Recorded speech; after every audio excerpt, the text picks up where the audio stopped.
नमस्कार दोस्तों, स्वागत है आप सभी का हमारे आज के इस एपिसोड में, जहां आज हम लोग बात करेंगे कुछ इम्पॉर्टेंट टॉपिक्स के बारे में। टॉपिक तो नहीं कह सकते, कुछ इम्पॉर्टेंट क्वेश्चंस के बारे में जो किसी न किसी इसी 2021 में जो एग्ज़ाम्स हुए हैं वो किसी न किसी एग्ज़ाम्स में इन क्वेश्चंस को पूछा गया है।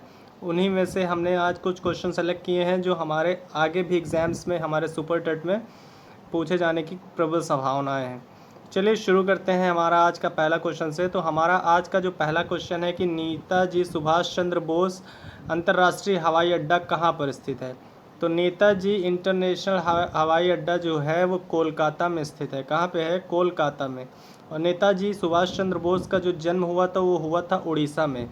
नेताजी सुभाष चंद्र बोस का जन्म हुआ था उड़ीसा में, और इनके नाम से जो इंटरनेशनल एयरपोर्ट है वो बना है कोलकाता में। और इनका जन्म कब हुआ था? 1897 में। कब हुआ था? 1897 में। और एक इम्पॉर्टेंट क्वेश्चन ये है कि इनका जन्म हुआ था 23 जनवरी को, और भारत सरकार ने 2021 से 23 जनवरी को पराक्रम दिवस के रूप में मनाने की घोषणा की है। और ये क्वेश्चन कि 23 जनवरी को किस दिवस के रूप में मनाया जाता है, ये RAS अब की आया है। RAS 2021 में ये क्वेश्चन पूछ भी लिया गया है कि 23 जनवरी 2021 को किस दिवस के रूप में मनाया जाता है। तो पराक्रम दिवस के रूप में मनाया जाता है। चलिए दूसरा क्वेश्चन हम लोग बात करते हैं दूसरे क्वेश्चन की। तो भारत की पहली लौह और इस्पात कंपनी की स्थापना कहाँ की गई। तो लौह और इस्पात कंपनी जो है भारत की, वो है Tata iron and steel company limited, TISCO के नाम से हम लोग जानते हैं। ये भारत की पहली लौह और इस्पात कंपनी है। नेक्स्ट बात करते हैं क्वेश्चन नंबर 3 की। तो क्वेश्चन नंबर 3 में है कि सुप्रीम कोर्ट की पहली महिला न्यायाधीश। याद रखिएगा, यहाँ पे लिखा है पहली महिला न्यायाधीश। यहाँ पे पहली महिला मुख्य न्यायाधीश नहीं लिखा है। क्या लिखा है? मुख्य न्यायाधीश नहीं लिखा है, यहाँ पे सिर्फ लिखा है पहली महिला न्यायाधीश। इसका याद रखना है। तो पहली महिला न्यायाधीश हैं जस्टिस जो है फातिमा बीबी हैं। और ध्यान करने वाली बात यह है कि आज तक के इतिहास में भारत में कभी भी चीफ जस्टिस ऑफ इंडिया के पद पर किसी भी महिला को नियुक्त नहीं किया गया है। और जो इस बार के 48 नंबर के CJI हैं, उनका नाम क्या है? तो उनका नाम है S रमन्ना। क्या नाम है? S रमन्ना। नेक्स्ट बात करते हैं क्वेश्चन की। तो नेक्स्ट क्वेश्चन है कि हाई कोर्ट की पहली महिला न्यायाधीश। तो ये जो हाई कोर्ट की पहली महिला न्यायाधीश नहीं होना चाहिए, यहाँ पे होना चाहिए हाई कोर्ट की पहली महिला मुख्य न्यायाधीश। ऊपर वाले में मुख्य नहीं था, बाकी हाई कोर्ट में भी मुख्य न्यायाधीश बन चुकी हैं। तो हाई कोर्ट की जो पहली मुख्य न्यायाधीश हैं वो है लीला सेठ। और ये कहाँ बनाई गई थी? तो ये बनाई गई थी हिमाचल प्रदेश में। नेक्स्ट बात करते हैं कि पहली महिला न्यायाधीश कौन थी। अच्छा, अब हमने बात कर लिया कि सुप्रीम कोर्ट की, फिर हाई कोर्ट की। सुप्रीम कोर्ट की थी कौन? फातिमा बीबी थी, जो कि मुख्य न्यायाधीश नहीं थी, सिर्फ न्यायाधीश थी न्यायाधीशों में।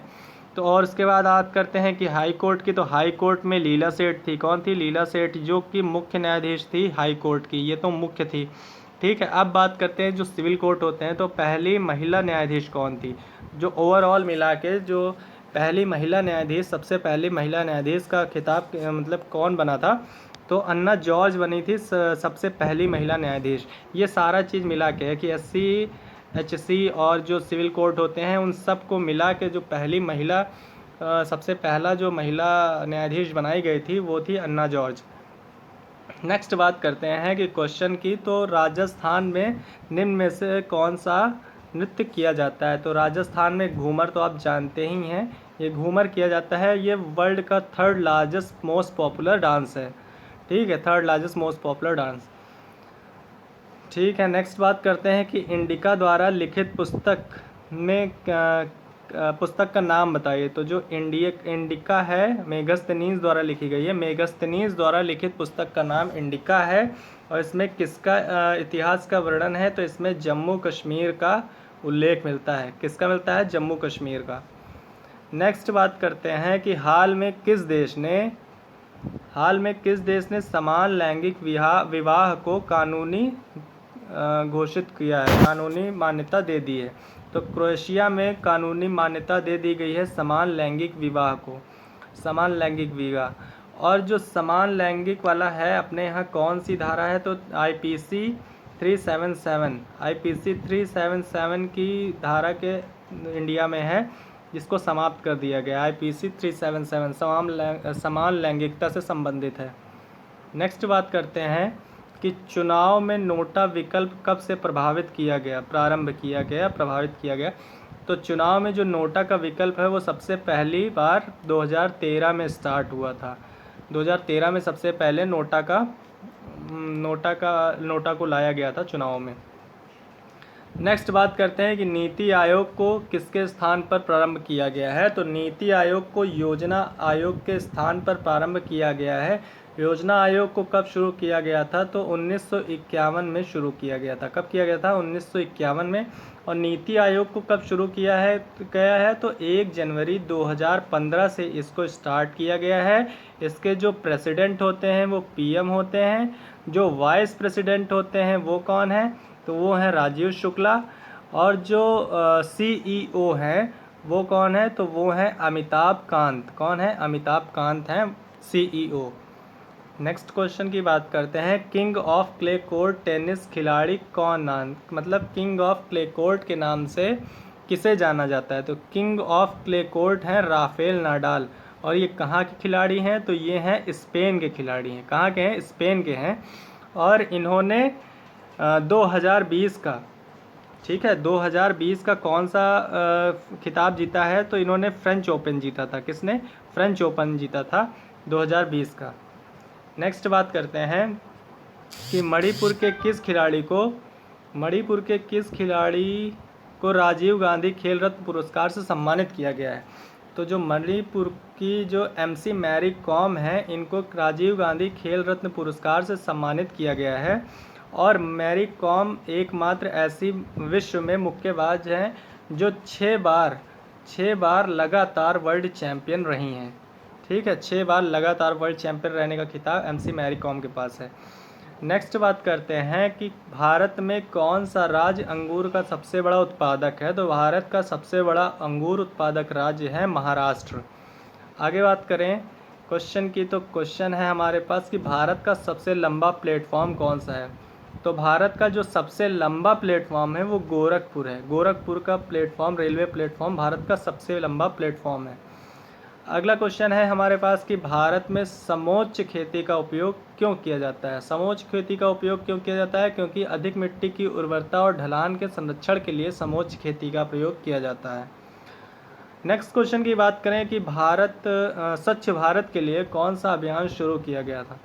तो स्वच्छ भारत के लिए जो स्वच्छ भारत अभियान शुरू किया गया था, ये कब किया गया था? 2 अक्टूबर से शुरू किया गया था स्वच्छ भारत अभियान, स्वच्छ भारत मिशन। और स्वच्छ भारत जो मिशन है इसके ब्रांड एम्बेसडर कौन है? तो स्वच्छ भारत मिशन के हैं अमिताभ बच्चन ब्रांड एम्बेसडर। कौन है? अमिताभ बच्चन।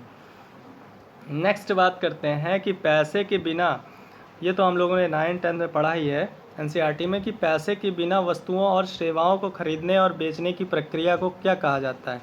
तो जो पैसों के बिना सिर्फ वस्तुओं के लेन देन से एक वस्तु दे के दूसरी ले लेते हैं तो उसको कहते हैं वस्तु विनिमय प्रणाली।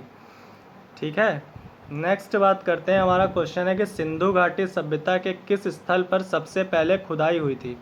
तो सिंधु घाटी सभ्यता के सबसे पहले खुदाई हुई थी हड़प्पा सभ्यता की। ये कहाँ है? तो ये है पाकिस्तान में।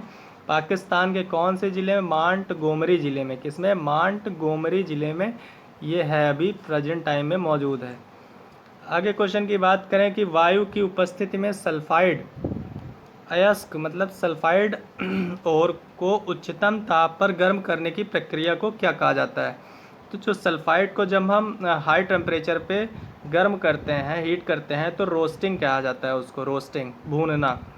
नेक्स्ट बात करते हैं कि किस भारतीय शहर को पूर्व का स्कॉटलैंड कहते हैं? तो पूर्व का स्कॉटलैंड जो कहते हैं वो शिमला को कहते हैं, शिलोंग को कहते हैं। शिलोंग, आप लोग बताइए किसकी राजधानी है, किसकी कैपिटल है, किसकी राजधानी है? शिलोंग।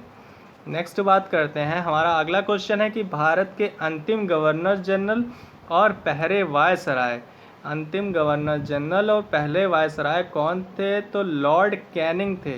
ये बहुत ज़्यादा इंपॉर्टेंट क्वेश्चन है, ये पूछा जाता है। आप लोग गवर्नर एक बार ज़रूर पढ़ लीजिए।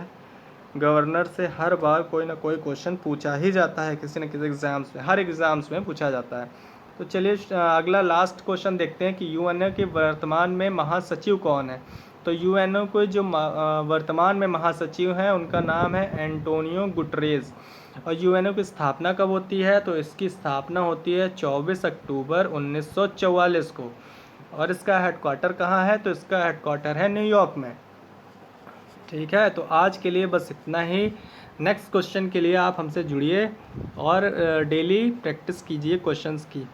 Thank you very much.